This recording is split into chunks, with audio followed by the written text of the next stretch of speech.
আপনার কাজ বাজ সব মিলিয়ে কীরকম চলতেছে সেটাও একটু জানাবেন। এবং যারা পঞ্চমতম ব্যাচে এডমিশন নিয়েছেন তাদের উদ্দেশ্যে আরেকটি বার্তা বলি, একটু কঠোর হব কিন্তু আমি কিন্তু এই ব্যাচটাতে। যদি প্র্যাকটিস না করেন, যদি অনুশীলন না করেন, বা যদি আমাকে হার্ডওয়ার্ক বা আমাকে কাজ না দেখান, বা যদি ক্লাস মিস করে ফেলান পরপর ২টা ক্লাস, সেক্ষেত্রে কিন্তু খুব ঝামেলা হয়ে যাবে পরবর্তী ক্লাসগুলো করতে আর কি। মানে ১ জন ২ জন চলে গেলে আমার কোনো আপত্তি নেই আর কি। মানে ৫০ জন বা ৫০ জন না, ৫৭ বা ৫৮ জনের মধ্যে যদি ২-৩ জন বা ১০ জনও চলে যায়, আমার ওগুলো দেখা নেই আর কি।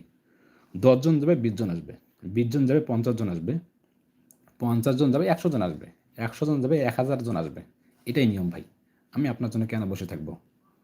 ব্যাপারটা হলো এরকম। ওই আপনি ওই এডমিশন নিছেন দেখেই যে মন গড়া মতো চলবে, এরকম হবে না। কখনোই এরকম হবে না। মানে কোনো কথাই চলবে না আরকি। এই ৫ম ব্যাচে দেখতে পারবেন। মানে আমার আসল রূপটা দেখতে পারবেন।